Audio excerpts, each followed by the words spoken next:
Okay, everyone. Thank you for attending the CRM Association Management and Automation Suite and Internet Communicator demo here today, especially all of the folks from Australia who have dialed in. We're glad that we could incorporate you into this late day conference here, very early your time. Well, maybe not too early, but certainly early in the morning your time. Hopefully everybody is wide awake and ready to check out what we have to offer here. If you have any questions as we go through this webinar, feel free to take yourself off mute and ask the question, or shoot me the message through the chat window, and I will answer it as soon as I possibly can. This is a semi-rehearsed demo, but I like to be able to go in different directions depending on feedback from people who are in attendance. We're going to be looking at two different solutions here today. The CRM Association Automation Suite, which is a powerful vertical built on ACPAC ERP and Sage CRM. We've had considerable success with it both in Canada, the US, and in Australia, where there are active live clients operating on the solution. The purpose of the vertical is not only to give you a platform on which to sell ACPAC and CRM to new or existing clients, but to provide a very powerful and effective means for automating the internal operations of such an association. And you'll see as we go through the demo that one of our objectives was to eliminate as much of the internal administration out of a nonprofit or for-profit association, freeing up human resources to then deliver services to clients instead of working on internal operations. And I'll talk a lot more about that through the next 60 minutes or so. We're also going to be looking at the CRM Internet Communicator, of which all of the Internet Communicator components are included as part of the Association Automation Suite, but the Internet Communicator components are also available separately as an independent product, which has no requirements to have ACPAC. It can also work with standalone CRM, and is a really exciting and powerful set of tools that dramatically improve CRM's ability to capture and report on all sorts of web, email, and other sorts of usage and sending information. And I think you'll like what you see there. We do know that there are some other tools out there that deal with, say, bulk emailing and surveying and so forth, but none of them is truly integrated into Sage CRM, and none of them provides anywhere near the full integration and reporting capabilities native within the CRM environment that you're going to see here today. I will point out as we go through which components are Internet Communicator specific, meaning that you can get them separately from the rest of the automation suite, and which parts are actual association automation specific. If you have any questions, like I said, go ahead and ask them, and I'll answer them as we go through. There's a lot of ground to cover here, and I'm going to stick to a fairly high level to explain the various functions and what the value to an association is. You're all familiar with Sage CRM itself, so I don't have to really do much to introduce you to that particular product, so we'll just kind of jump into it here. Just wait for this. There we go. So here we are in our favorite application, Sage CRM. At first glance, nothing here looks tremendously different. What you will find with the installation of the two products is two new icons on the menu bar. There's the Association Manager button and the Internet Communicator button. If you have the Association Management Suite, you don't necessarily need both of these buttons because the options to Internet Communicator are included inside the Association Manager option. But if they're installed separately, or you're just using Internet Communicator, you would have that particular button. There's a whole bunch of functions in here which I am going to run through as we get into deeper into this particular demo. So I'll circle back here in just a little bit. You'll see much more in terms of a difference when we look at specific companies and people within the system. Now, the objective with the Association Automation Suite is to turn CRM and ACPAC into a fully fledged association management solution. And so it captures all of the various different pieces of information pertinent to association and subscription management. So we have pieces of information in here such as when did this organization become a member? April the 18th, 2007. When is their renewal date? One of the really interesting aspects of this particular application is that not only is it easy to sign up a new member, but it's very simple to process renewals. In fact, most of the time, member renewal processing will be 100% automated, and there will be no human intervention involved whatsoever, and you'll see that a little bit later. For new people who just joined us, we would all appreciate it if you're not asking a question, if you could just mute your line so that we can't hear you rustling around. That would be fantastic. We've got a member tier level, which basically indicates what type of member this is, and different organizations do this in different ways. My sample database here is an organization of companies, so companies generally become members, and the member dues that they pay depends on how many employees they have. In this case, 1 to 10 employees, and I'll talk about that a little bit later. Membership cycle. The system will support monthly, quarterly, semi-annual, and annual membership payment cycles.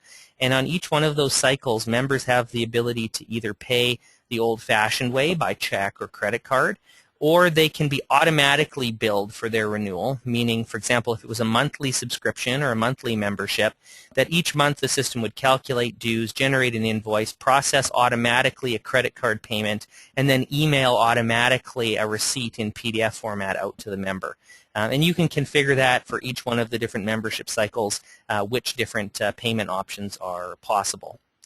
The last date that this organization was billed, and then the next date that it's billed. Now what you can do is, if this organization renews on April the 18th, 2009, this date is a little bit out of date, you can actually configure how many days in advance of their renewal date should be their billing date. So for example, 30 days, in which case on March the 18th, the system would actually generate the renewal invoice and email it off to the customer, again with no human intervention required. And we'll see a little bit more of that as we go through the demo here.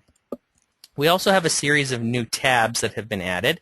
The Quotes and Orders tab is part of our AR invoicing module, which is actually also a separate component that if any of your clients have need for AR invoicing functions natively within CRM, this solution will certainly do that for them. It's included as part of the Association Manager, and this is a list of any and all quotes and orders that have been processed for this particular customer. Now that's both ones that were entered directly into CRM as well as ones that were generated on the website, and the Association Manager includes all of the components the client needs to deploy self-service functions out to their website for functions like registration for events, membership directory, a members only section for managing account, as well as online invoice payment and account renewal processes. And we'll look at this a little bit later. The graphical template, of course, can be overlaid with their specific graphical UI to fit right in with their website. The CC tab will list any credit card numbers that are on file. They're stored in a highly encrypted format. They cannot be reverse engineered even by users of the system itself, but they're on file mostly because for that automated rebilling, for example, recurring billing function, that information needs to be on file. The Directory tab is used to control this members listing in the member directory, both the online directory and printed. Most associations still do supply a printed membership directory along with their web directory, and you can control things in here such as should this particular member be listed online, should their email address be visible online, and if this is disabled, then instead of seeing their email address, they'll see a little envelope that the user can click on to send an email to the member without knowing specifically what the email address is. A listing description, so this would be basically a description that would show for their membership. For organizations where members can offer special discounts or services to other members, that would cover everything from chambers of commerce to physicians, lawyers, nurses, medical practitioners, any professional service, engineers, etc. They may offer special offers to other members of the association. For example, an accountant who specializes in tax may offer 10% off their services to other members who perhaps specialize in other areas. When is a special offer published from and to? And then many associations are looking for other sources of revenue, and one of them could be selling enhanced listings in the directory. If you think about it, like the Yellow Pages, for example, you can get a little ad or you can get a big ad. Well, you could sell an enhanced listing, mark their listing as enhanced, and then enable them to, for example, upload a logo and provide a much more detailed or lengthy description of their member or product or service and what have you. You can have different categories that they would be listed in. This is, again, like the Yellow Pages, and you can define what the categories are, and a particular member can be listed in one or more categories. Addresses. All of the addresses that are on file for this particular member, you can configure which ones appear in the directory, and if they appear in the print directory and or on the web directory. Same goes for email addresses. Do they appear online or in print? And phone numbers. Do they appear online or in print? And that then controls the listing in the online directory. And if we look at the website, the member directory could be published publicly, or it could be in the members only section of the website. People have the ability to, for example, go in and search for particular members by name or so forth, or they can browse through the listing, and then of course they can drill into any particular listing and see things that have been published for that particular member. The Web Stats tab, I'm going to show you this one, and then I'm going to talk about a lot more in the Person tab. This is a really powerful piece of functionality. Lots of people have web tracking things on their website, like Google Analytics and so forth, that'll give you basic information about how many people visited your website today, what pages did they look at, and so forth. And that's nice if what you're looking for is general information. This, however, will give you very specific information about who exactly is looking at your website. What are they interested in?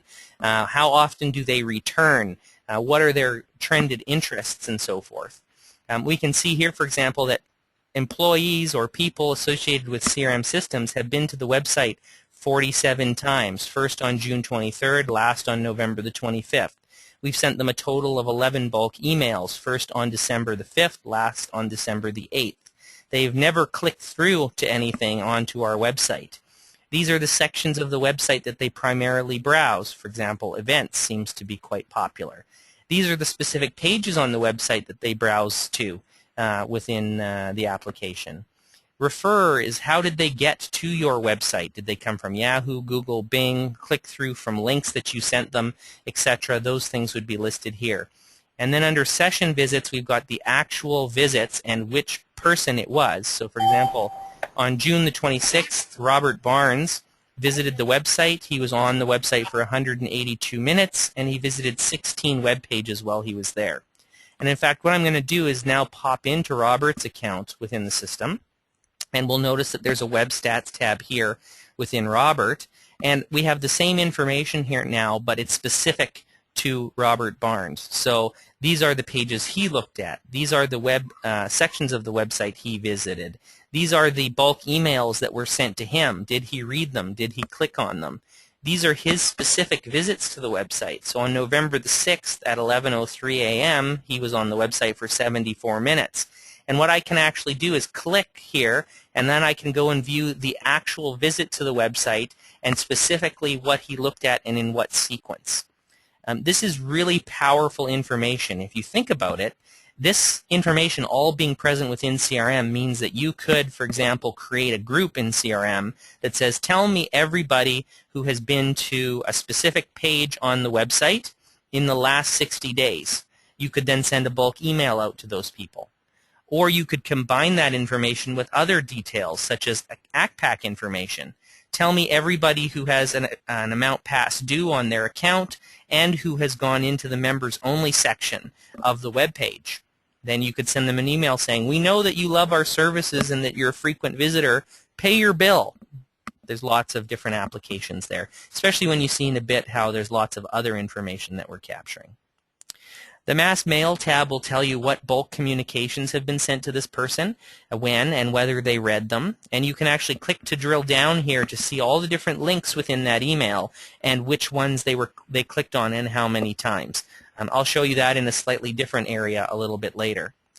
The Surveys tab will list out any surveys that have been sent to this person. There's a fully functional survey system within the application, and you can certainly click on one to view their specific responses to the survey questions. So in this particular case, How would you describe your company's economic performance? Blah, blah, blah. It increased. And we can see all of their answers to each one of the different survey questions that they responded to. So that's really useful. If it was a customer satisfaction survey or a survey saying, you know, how did we do? Are you enjoying being a member, etc. Or it could be that they attended a specific event, a dinner event, a lunch event, a training event, and this was a survey to see how satisfied they were with the event itself. The options are kind of endless there. The Event Registrations tab will show you any events that this person has registered for, past, present, and future, along with information, for example, as to invoicing details, comments they provided, such as meal preference, etc., are all available there. The Season Tickets tab allows you to sell a season ticket to a person. Let's say that you have different series, such as dinner events, throughout the program year. This is an association. Instead of selling individual tickets to each dinner, you could sell someone a season ticket valid for the entire program year for all dinner events. And if that was the case, you could put the season ticket on file here, and then every time you recorded a dinner series event in the system that matched the criteria of their season ticket, they would automatically be registered. The Directory tab will display details pertaining to this individual's listing in the directory. So are they in the directory? What addresses should be published? What email addresses should be published? And what phone numbers should be published? And this is where we can also control this person's access rights to the website. So what's their username to log on? What's their password? This isn't actually my password. This is an encrypted version of my password. But if I click change, I could, for example, update or change this member's password if they were having login troubles. Members do have the ability when they go to log in to have their email or their password emailed to them here on the login screen if they happen to have forgotten. But also, if they still can't get in, I can always change their password to help them out. Can this user register for events on the website? Can they manage company content, meaning can they log in and update, for example, the company's address or their description in the published directory, or what categories in the directory they happen to be visible in? Can they manage contacts? So could I log in and add and remove people from CRM systems? This is all fully integrated into CRM, so if this person has the ability to do it, they could go and add in a new person. That person would then show up on the People tab within CRM. So that sort of permission. And then view and pay invoices. One of the really neat functions of the application is it gives them the ability to log in to the website and view and pay any outstanding invoice, even if it's not membership related. So maybe they rented a room, purchased a service, bought a t-shirt. Any of those invoices can be viewed and paid online via credit card. So that's how we can control their access to the website. The grouping tab is used. I mean, associations like to have mailing lists, they like to have groups, and they like to have committees. So we can control which of those this person happens to be a part of to include them in, for example, email newsletters or other sorts of communications. So those are the sorts of pieces of information that we're tracking about people and members within the system. So the question then comes up, well, how does somebody become a member? We've been working fairly extensively with one of our Australian clients recently, and we did a study to see how long it takes them currently to sign up a new member when we take into account everybody's time regarding everything related to signing up a member. And what we found was that on average it takes 2.5 hours worth of time to sign up a new member. When we take into account accounting and billing and all those sorts of things, 2.5 hours of total time. What I'm going to show you here is the Association Management Suite's process, start to finish, to sign up a new member. And when I say start to finish, I mean everything: payment processing, accounting, account setup, all of the details related to setting up a new member.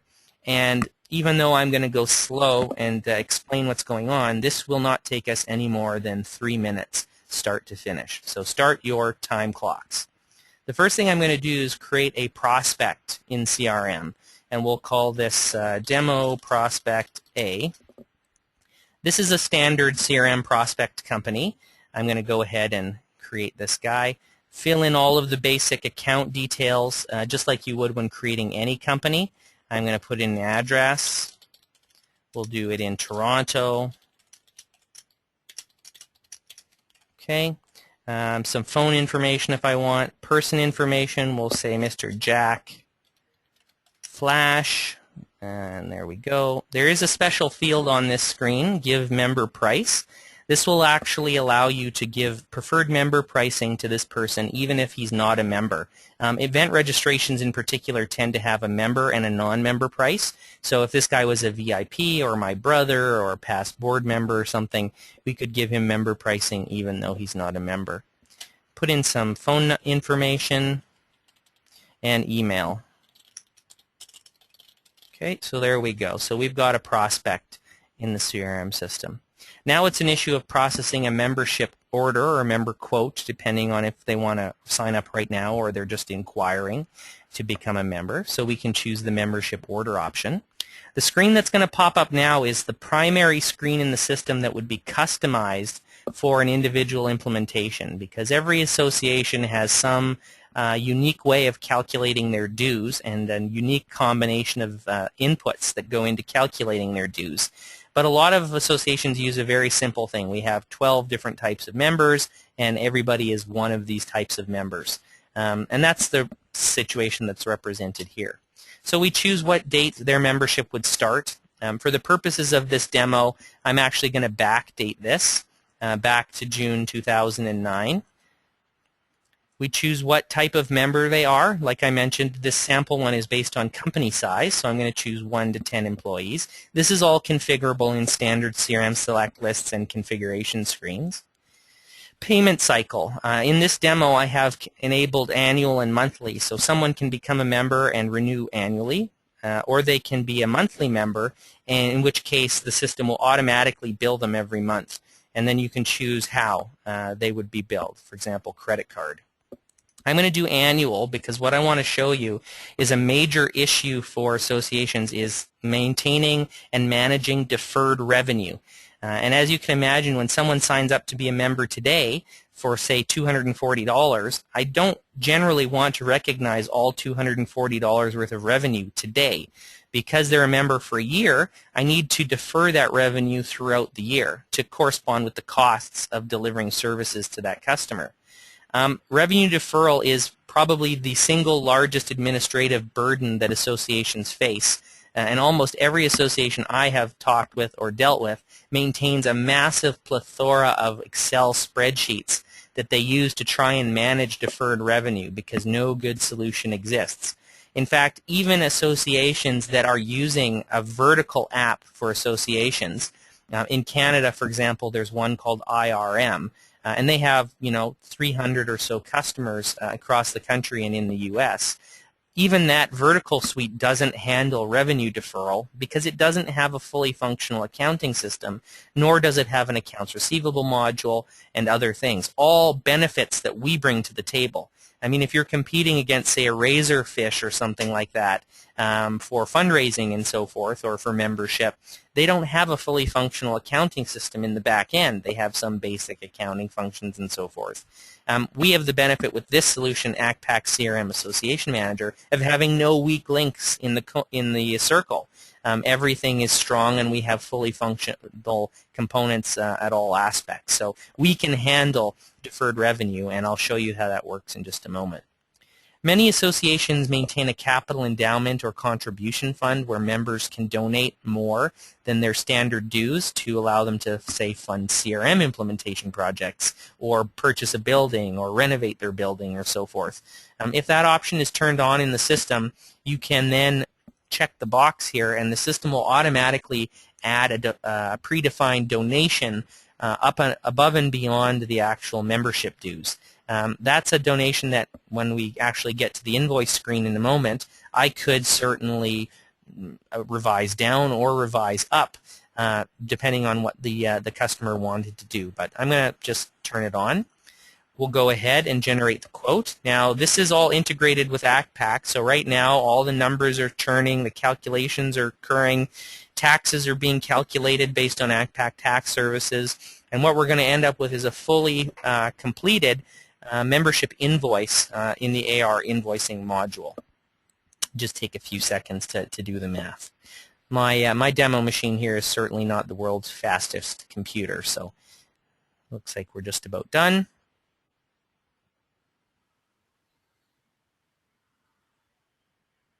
Now, as I mentioned, it is fully integrated into ACPAC, so if you have GST or sales taxes and so forth that are applicable, they'll all get taken into account as this thing processes as well. All right, there we go. So there's our invoice. Everything is set and ready to go. We've got our membership dues for $385 plus tax for a tax-included price of $404.25. In Australia, in particular, that tax-included pricing is always important. The administration fee, that's a configurable option, like a new member sign-up fee or an admin fee. You can configure that. That happens to be turned on here for the $25. And then there's that capital fund contribution in a standard amount of $50. If the member wanted to contribute more or less, I could certainly click on this line item, revise the price, and recalculate the invoice appropriately. At this stage, if they wanted me to send them a copy of the invoice, say they need to get a check requisition or get an approval or something, I can go into the print documents function.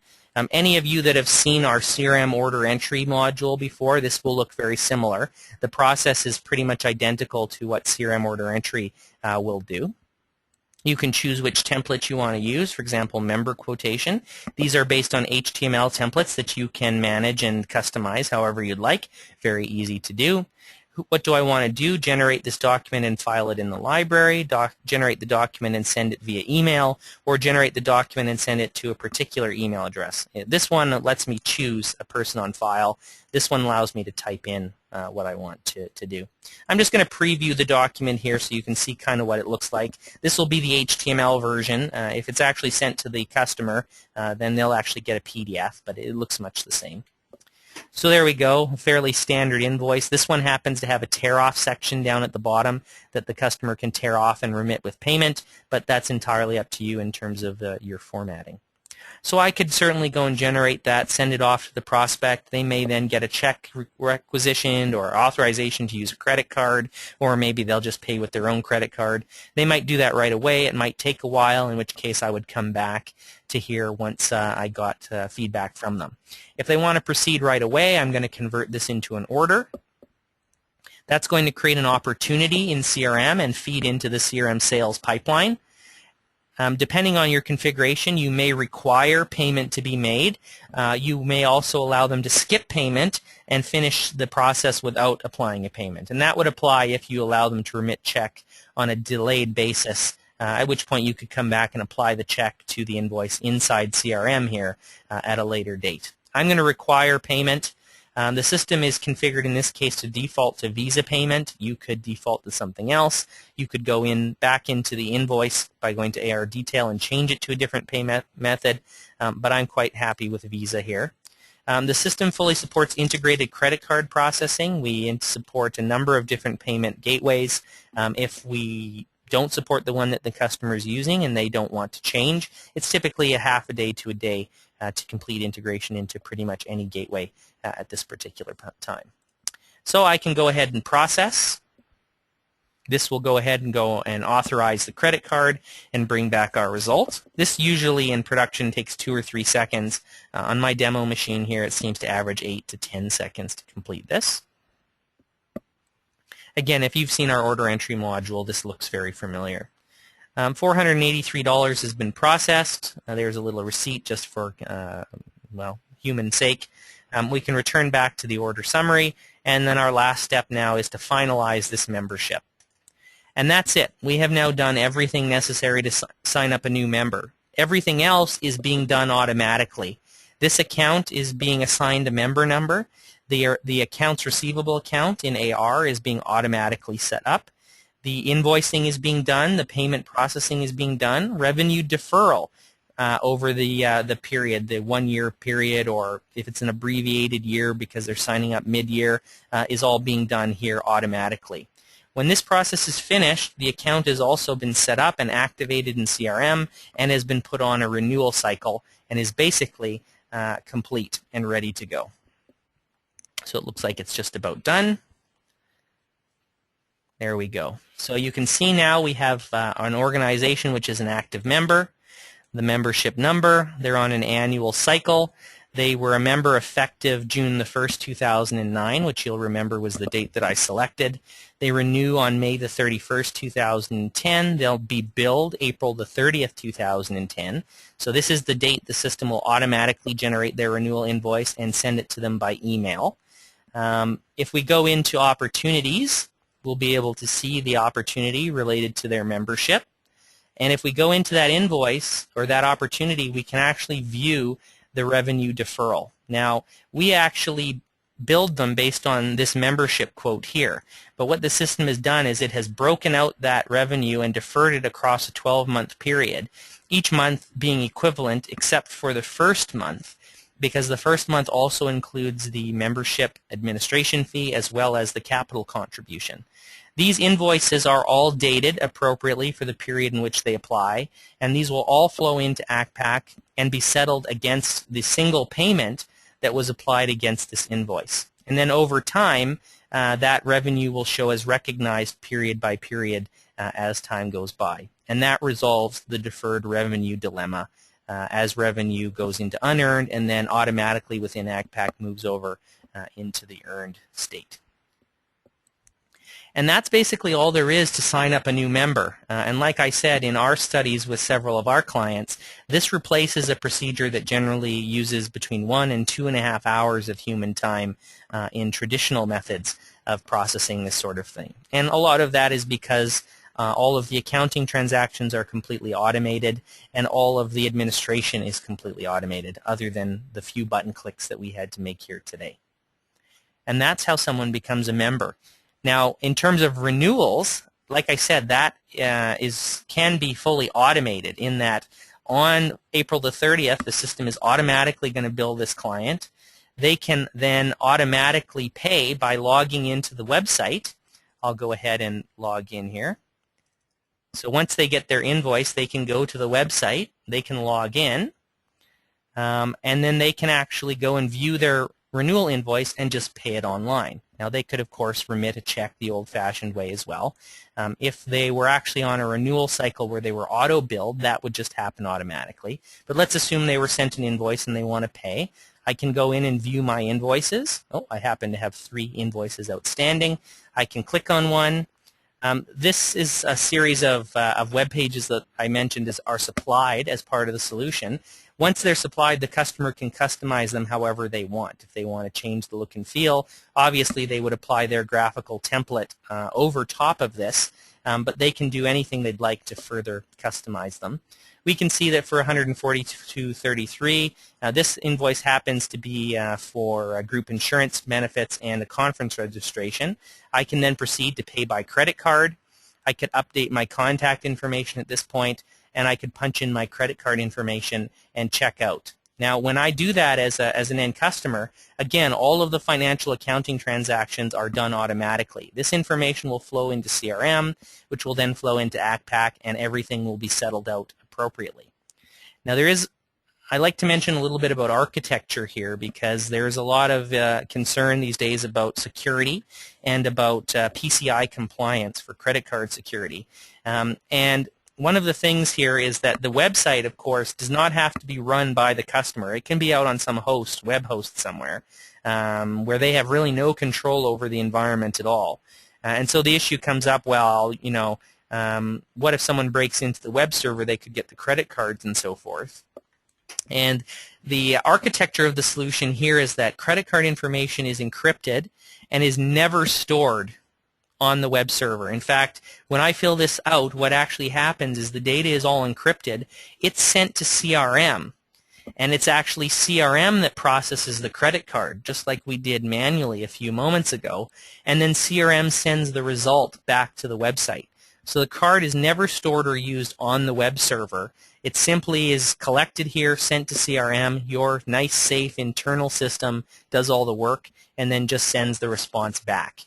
So it's a nice, secure architecture with no concern about data that's sitting out on a web server that maybe you have no control over.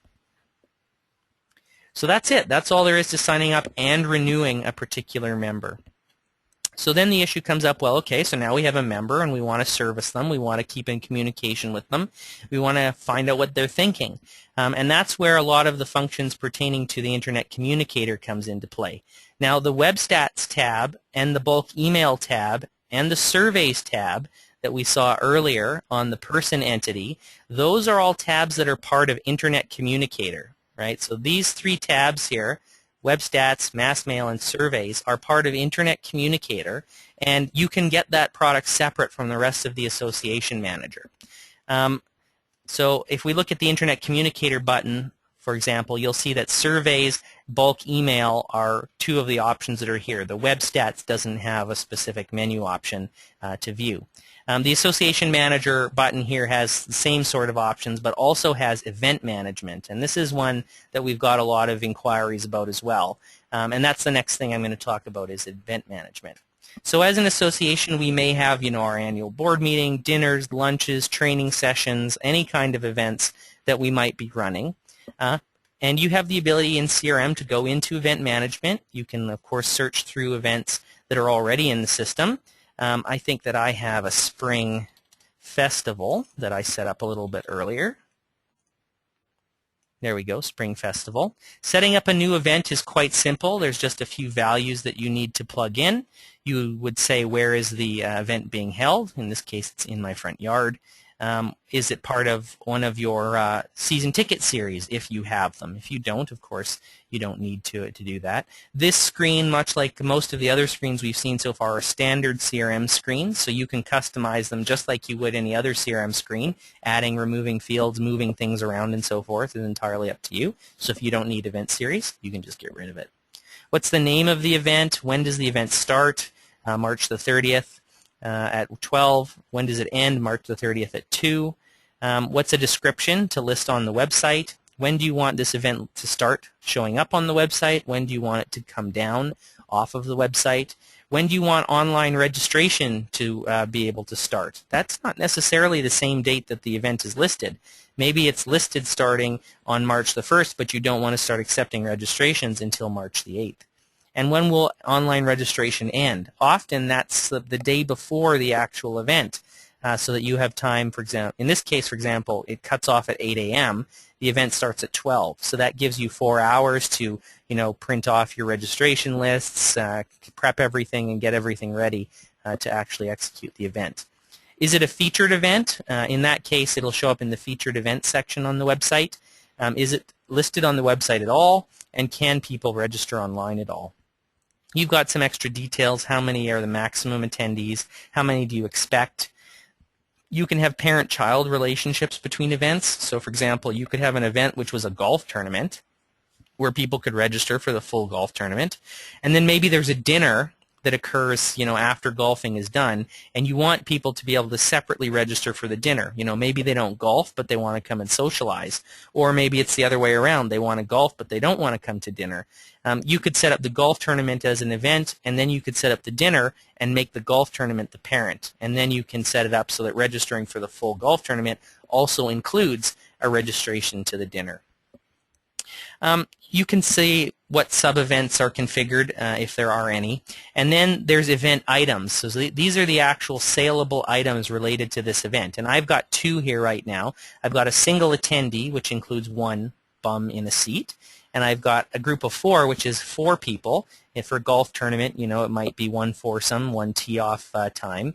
And in one of these, you can configure some integration to ACPAC. So you would say what AR distribution code or item number potentially is being used when this is sold.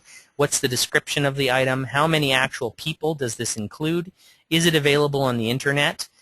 You may not want all of your items to be available online. For example, if it's a golf tournament, you may have items such as hole 1 sponsor, hole 2 sponsor, hole 3 sponsor, event sponsor. Those could be like $5,000 or $10,000 items. You don't necessarily want them to show up on the website, but you need them to be in here so a staff member within CRM can go and sell them to somebody or process a registration for them if that should be. The table flag actually more so refers to these 4 people or this person being a group. So like if we were on the other item where 4 people were included, table flag would mean and they should be considered a group. You could, for example, have a 6-pack of tickets, 6 individual tickets where the people want to distribute throughout the event. But if you turn this on, that would mean, for example, they should all be seated together at the same table or be part of the same group. It just depends on the dynamics of what that group wants to do. Sub-events included, again, for example, if we had a dinner as a sub-event to the golf tournament, we could select to include the dinner as part of a golf tournament registration. And then there's the price for members and the price for non-members. If you have it enabled, there's also an early bird function that's on where you could have an early bird member price and an early bird non-member price in addition to the 2 prices we have here. So up to 4 prices per item. And that's all there is to configuring an event. Now, once you've done that, within a few minutes, that information will synchronize out to the website, and people will be able to search through the event system and find your event. So they could search by date, by location. There it is, my front yard. They could do by keyword search. They could browse calendar. There's a listing of featured events. There's a listing of upcoming events. You can actually parcel out these different components here to different parts of the website. Like many of our clients, for example, will put upcoming events on their main web page, you know, the next 5 events that are upcoming, or featured events might be on the web page, for example. So a user can then, of course, go in and click on a particular event. They can view the details. There's that description. There's the start and end date. Where is it located? Here are the items that are available to purchase. And there's also a function here where they can schedule to be reminded of the event. This has nothing specifically to do with registration, this reminder. Anyone could go in and ask to be reminded about an event. You know, maybe I want to know a week before to see what my availability is, and if I'm free, then I'm going to register. And the system will CRM will automatically email this person, you know, a week before to whatever email address they punch in there. I can take an item and put it in my cart, so I'll stick that single attendee in there, and then if I want, I can go and preview my cart and check out.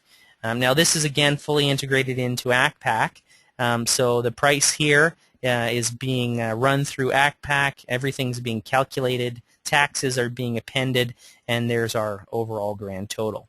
Now, to show you how this is attached to ACPAC in real time and to CRM, I can actually go into CRM.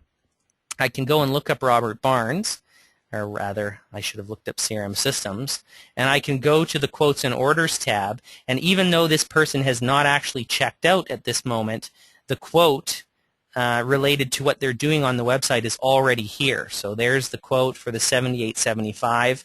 In CRM, I could actually go in and I can adjust this. I could adjust the pricing. I could put other items on the invoice, and that would in real time be reflected on the web page as the person moves about. So there's a real live connection here between what the person is doing online and what's happening in CRM. And the data that you can see. So if someone was, for example, on the website and they're trying to register and they're having problems and they phone the office and they're like, oh, I don't know what to do, I can't get this to work, you told me it was $32 and it's saying $36, I could, of course, go in and adjust the pricing for the person right now, and they could still continue to check out on the website. So if the person wasn't logged in at this point, they could log in. If they don't have an account, there's a process to step through and create an account. It includes a deduplication process, so when they're registering a new account, it will, you know, do checks to see does this company exist, does this person exist, etc., to prevent them from duplicating themselves. Once they're logged in, of course, we can then complete payment, which takes us to the checkout page, which we saw earlier when we looked at paying an invoice. We're now back to exactly where we were before. Again, when they check out, that'll automatically flow back into CRM. All the financial accounting transactions will be concluded, and the person will show up with, of course, an event registration on their Event Reg tab. The system will also, of course, email them a receipt for their payment so that they know that that actually was processed successfully. And that's registration.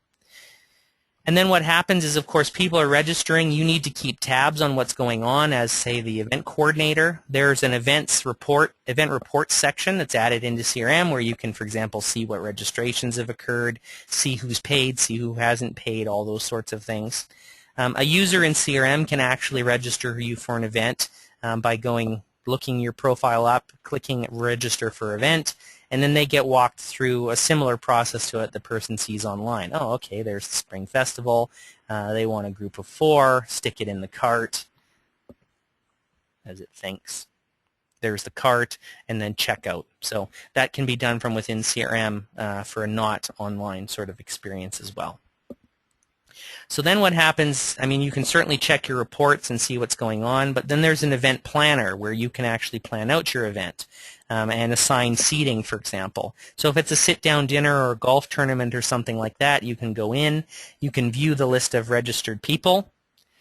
You can update the names of the people who attend. So for example, if I purchase a table of 8, you know, it might know that I purchased the table, but there'll be 7 blank names. So I may follow up with the registrant and figure out who the other people are. I can fill the names in here. I can assign them to a specific table if I want, if I have a seating plan for the venue. I can put in any comments. If the person typed comments into the website, they would appear there. The sent column here actually indicates if a seating confirmation has previously been sent regarding this particular registration. So you can see some of them are Ys, some of them are Ns. If I want to send out seating confirmations based on the current data that's in here, I can go all the way down to the bottom. I could save this information, so I don't have to do this all at once. I could do it bit by bit by bit.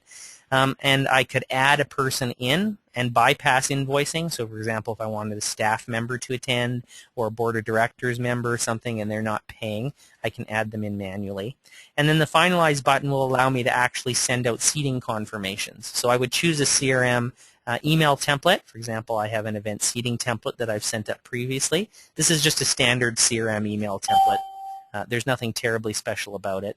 And then who do I want to notify? Everyone on the list or only people who have not previously received a confirmation? And then it'll preview what the confirmation is going to look like for the first person on the list. This is obviously not a terribly fancy email, but you could certainly make it as jazzed up as you want. When I click send, the system would go and send out all those seating confirmations to people by email, who could then, of course, print them and bring them along to facilitate registration when they arrive at the event.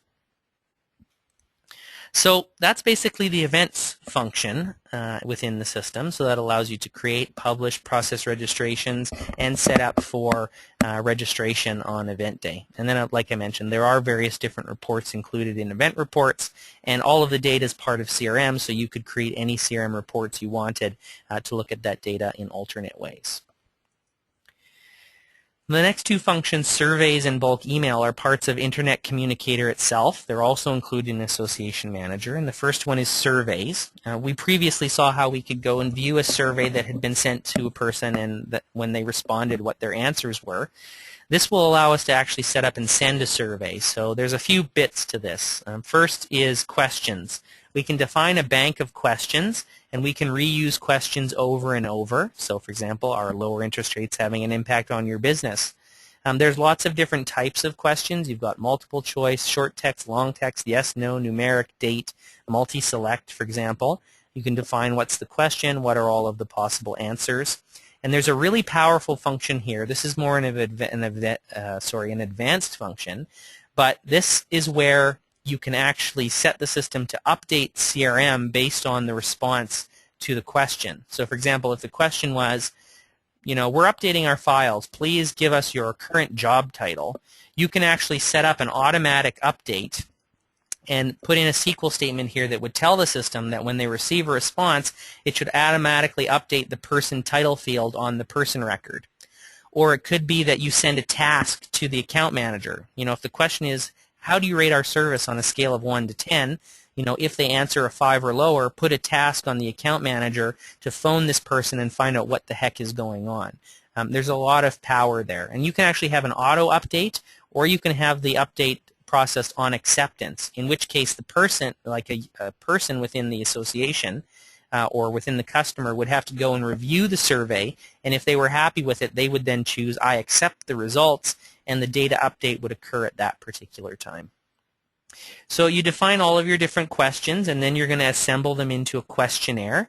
And a questionnaire is just what it sounds like. It's some information about an introduction and a header and a footer and a post-submit message and some message that you might include in the email when it goes out, and a collection of questions. And you can add and remove questions from the question bank here into the questionnaire. Now you're almost ready to go and send a survey, but you do need two other things. You need a group in CRM, a group of people that you can actually send the survey to. And it's a standard old CRM group. Define it on whatever criteria you want to indicate who you wish to survey. And then the last thing you need is an email template. And that email template will be the actual email that will be sent out as you conduct your survey. So when we go to send a survey, we choose what group we want to survey, what questionnaire do we wish to send, and what email template do we want to use. And I have a survey email right there. And it'll go ahead and preview for you what the email is going to look like and what the survey will look like when it's sent. Now the way that this works is the email is sent out to them. They have one or two different links that they can click on in the email. Those links will take them to the customer's website where they will actually then conduct the survey. You can embed two separate links into the email. You don't have to include both. You can include one or the other or both. You can allow the person to respond as themselves, in which case their answers will be connected to them. Or they can respond anonymously, in which case they can respond, but there's no way to connect their answers to them. And you could use that for sensitive questions or customer servicey things where you want an honest answer. The email itself supports merging, so Robert must be the first person on the list, so the subject can include those. The email can include them, much like a CRM email in general, can support merge fields. This is a preview of the actual survey. Of course, when the user takes the survey, it'll be on the website with all the graphics and everything related to the website itself, but there's all the different questions.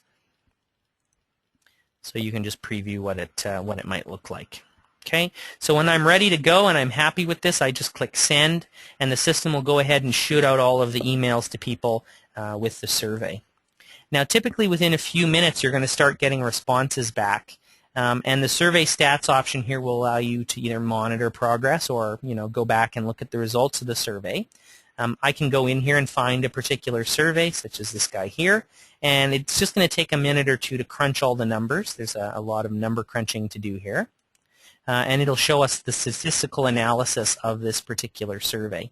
You'll notice that there's a button here to resend survey to people who have not responded in the top right-hand corner there. That would allow you to resend the survey out to people who haven't answered to increase your responses. So here we go. 529 surveys were sent, 90 were completed. Of the 90, 0 responded anonymously. That's super. And then for each question, there's your statistical analysis of the responses. For text answers, you can click to drill in to view the text responses. And then way down at the bottom here, you can actually export this information out to a CSV file, which you could then open in Excel and massage or manage or manipulate however you wanted. And that's the basics of the survey system. Now, if you think about it, we know what they've been doing on our website. We know what bulk emails they've been reading. We know what their responses to surveys are. We know their account information and their purchase history. All these things are all in CRM, meaning that we can use all of this data, mine this data. We can use survey results and website visits to generate groups or to generate reports. If you wanted a group of everyone who's been on your website in the last week so that you can send them an email to gauge, how did you like our website, you can do that. And then when they respond, it was awesome, you can send them a coupon to say, well, come back and spend $100 and get $5 off. There's a lot of possibilities there when all of this integration exists.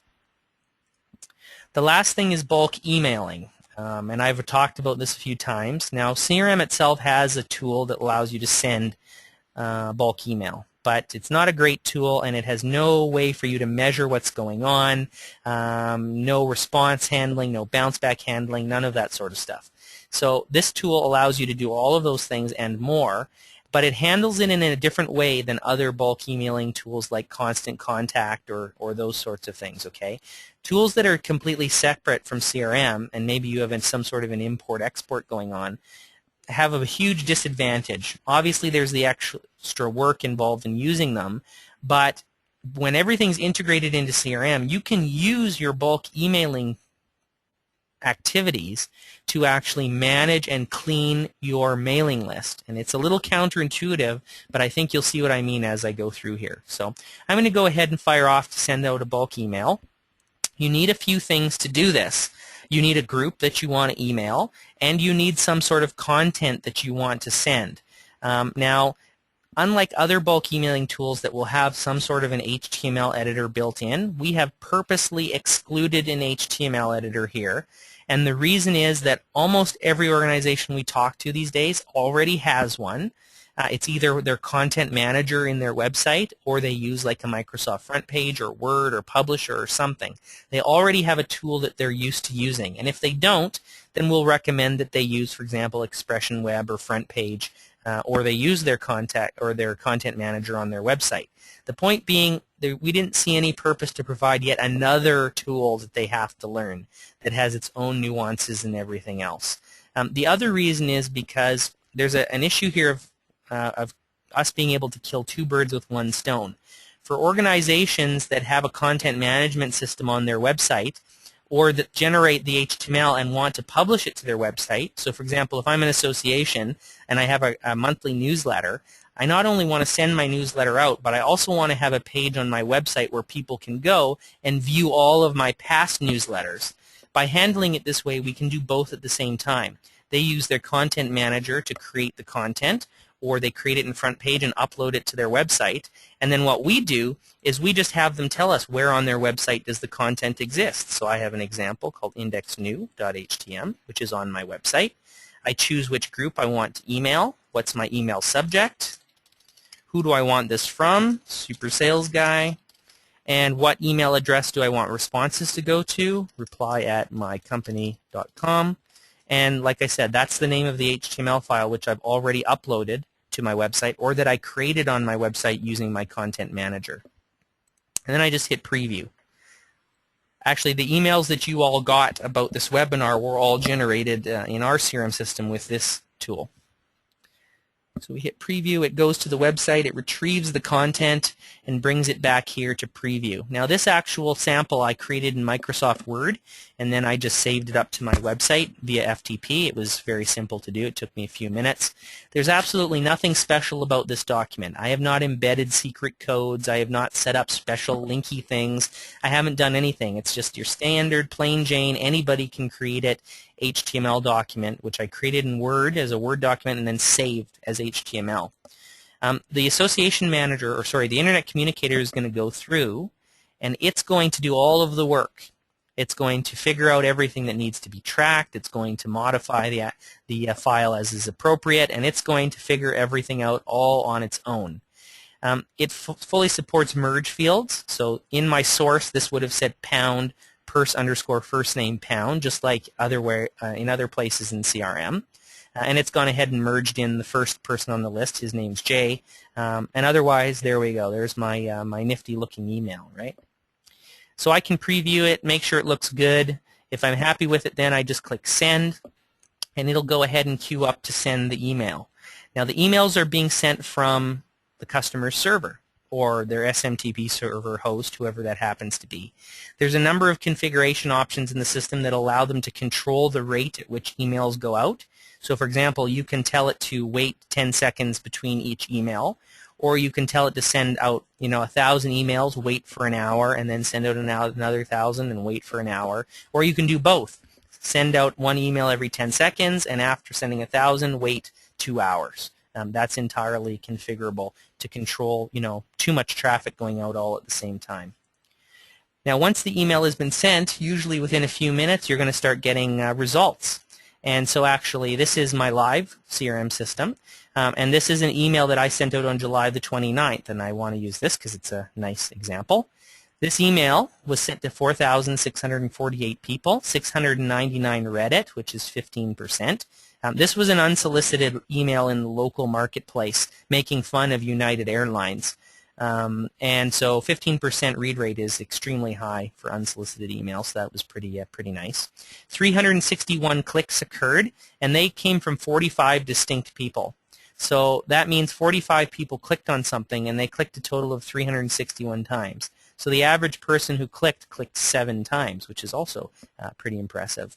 And then these are all of the things that could be clicked on in the email and how many times a click occurred. Now, this is the first place, second place, other than the HTML editor, where there's a big difference in how we handle this.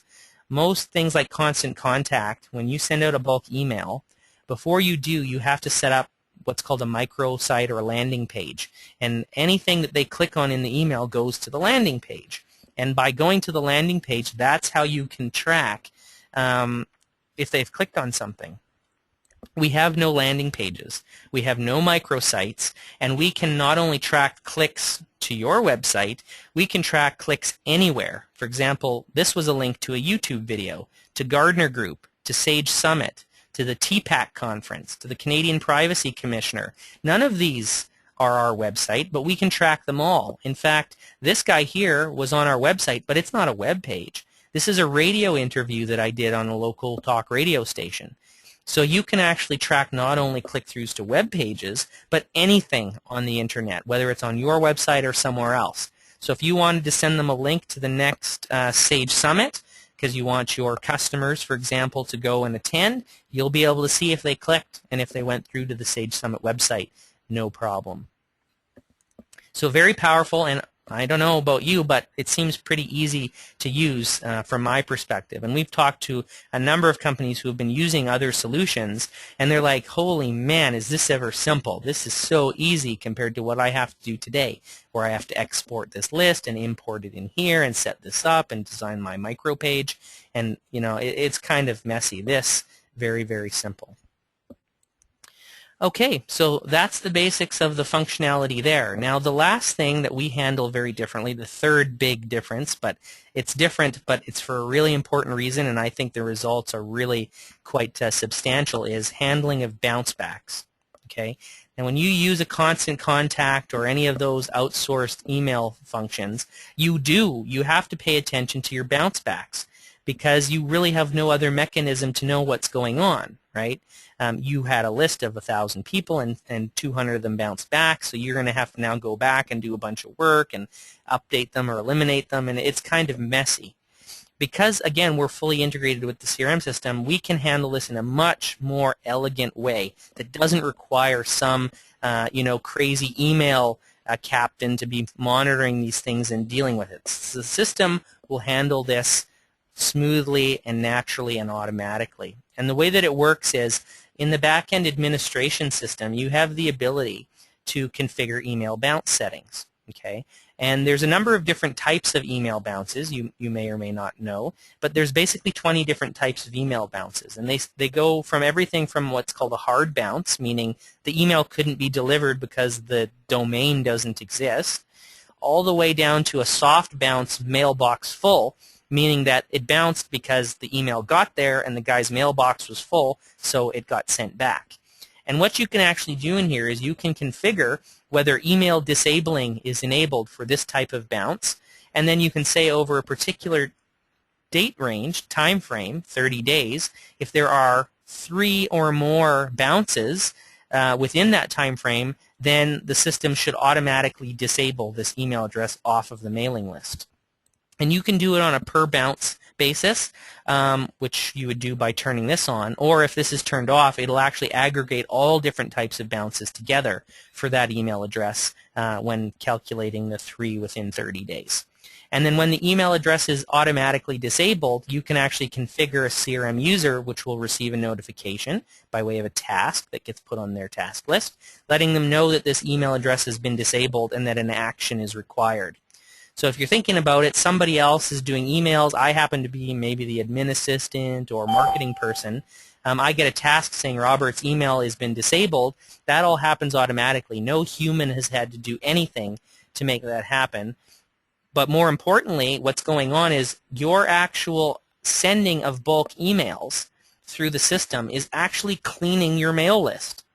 So every time you send out an email, you're actually updating more and more and more your CRM system and cleaning out all the junk and weeding out the garbage to make your CRM system the greatest and best that it can be in terms of data quality. And I think that's a huge advantage in that, you know, after you've been using the system for a month or two, you're not going to get any more bounce backs because everything will already be squeaky clean. And so that whole idea of constantly having to manage bounce backs is kind of an artifact of the past or an artifact of when things aren't fully integrated together. Okay, so man, we are just about right on time here. That is the content that I wanted to cover here today. We have 15 minutes left before the scheduled end of this conference, and that gives us just enough time for any of you who might want to answer, or sorry, you can ask any questions that you have, and I can answer them. So feel free to shoot off any questions that you might have.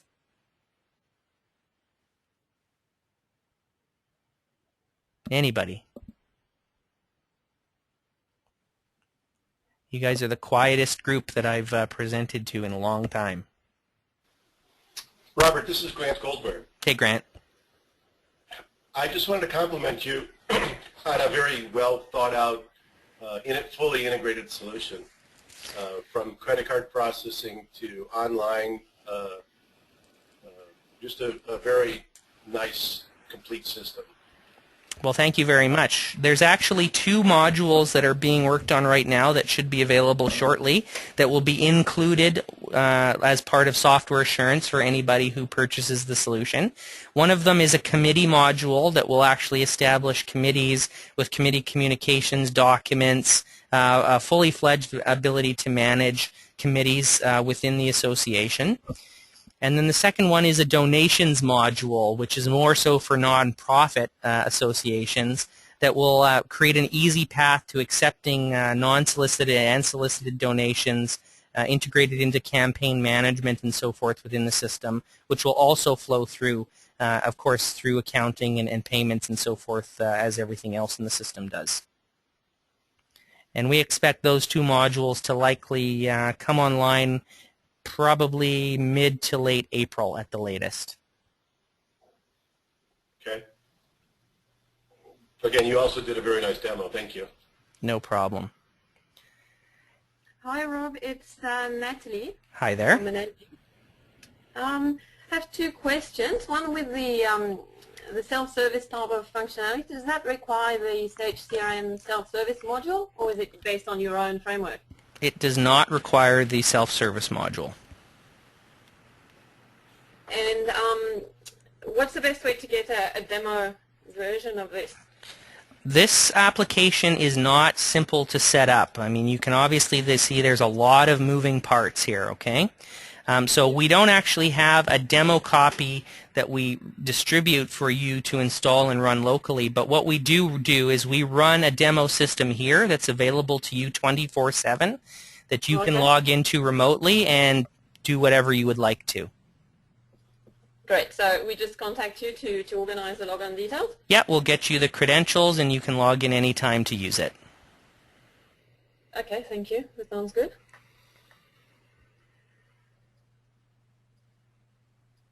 Nobody's going to ask about pricing? Well, I'll give you some information about pricing. The Internet Communicator, which includes the web tracking, the survey function, and the bulk email, those 3 things, it's a flat SRP of $3,995. There's no service component. When I say service, like it's not an ongoing thing where they pay monthly for a service. It's an installed application, and that's that. That's US dollars. The Association Manager, there are 2 editions. There is one for associations with less than 1,500 members and another one for larger than 1,500 members. And we'll actually probably be coming out with a 3rd one for ones that have less than 500 members, a very small edition. And the SRP on those, let me just pull it up here so that you can't call me a fibber later on. Let's see here. The less than 1,500 member one, the SRP, which includes everything that you saw here today, is a flat site license of $12,000 US. What your cost would be would depend on your margin level with us. And the larger one, for larger than 15,000 members, the SRP is $16,000. It's got the same functionality. The only difference is the maximum number of users. That's right. Yeah, that's right. So they can upgrade if they start off with 1,000 members and move up to 2,000. It's easy to upgrade. Absolutely. And you were saying it's a very comprehensive application, so there's lots of stuff to do. How do you go about, like if we were to set up another site in Australia, can you assist with the implementation and requirements analysis and Yeah, actually, set up properly? for your first 3 implementations, we actually require that along with the software, you also purchase an implementation package, and it's a fixed package. It includes 55 hours of time from our staff, and it's priced at a flat $5,000. So it's a special rate of whatever, $92 an hour. And that's US. U.S. That's right. That time is, from our experience, the time that's required from our side to do the training, do the pre-implementation consulting, and get the system implemented and the website components integrated for the go-live. That does not include any of the time you will need, obviously, to implement CRM itself and or implement ACPAC. That's just related to the association manager. Okay. Now, after we've done 3 of these with you, you're probably going to be able to, do most of it on your own. You won't need us anymore, and in that case, you wouldn't need that package anymore. Yep.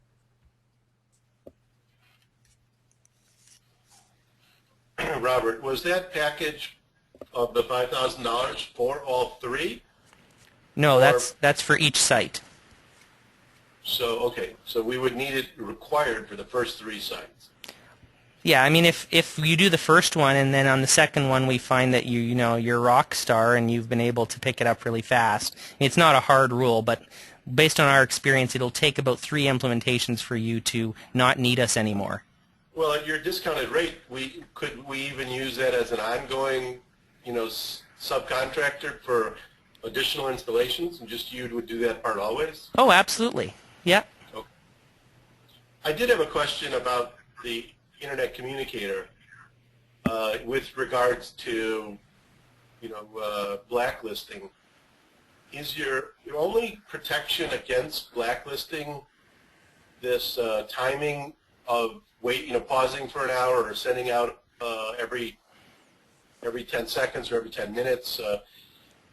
What's your opinion on, bulk email if the client hosts it locally? Because that's what's driven most of our clients to Constant Contact, is the threat of being blacklisted by sending out too many bulk emails internally.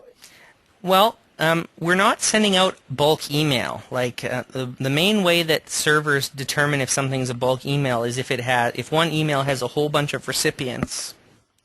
So we're not sending out an email with 100 recipients. We're sending out 100 individual, personalized, customized emails.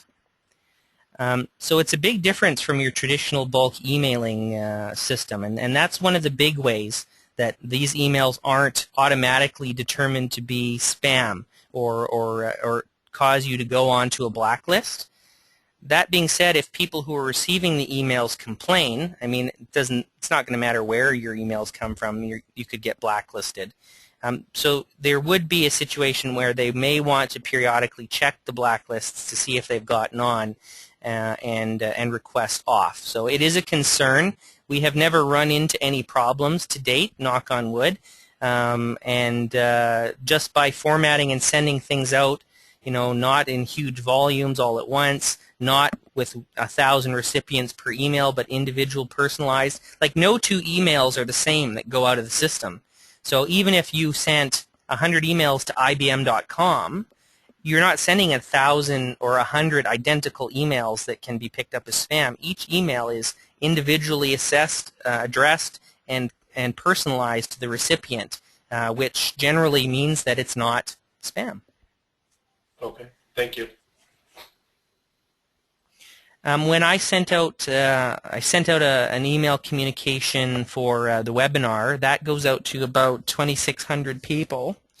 My mail server here is by no means a monster. It's just a simple machine, and I think it took about 25 minutes for all the emails to go out. We've done much larger ones up to 25,000 or so, and even with a brief pause between each email, they can all be sent out in 10 or 12 hours. If you're putting 10 or 15-second delay, you're purposely slowing them down, but it goes out at a reasonable clip.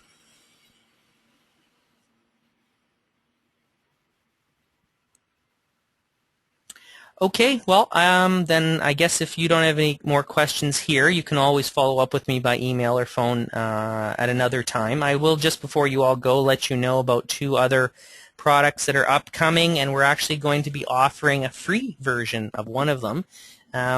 The first one is a CRM document management plugin that allows content indexing and searching document management within CRM. There'll be a free version of that solution available within the next 60 days or so.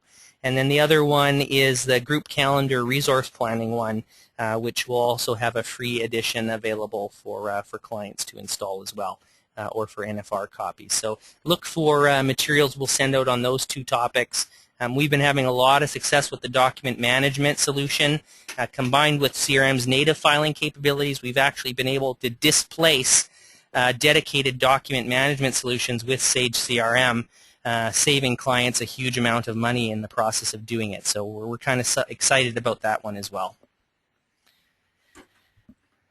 All right, thank you everybody. Have yourselves a good day if you're down under, and a good evening if you're here in North America.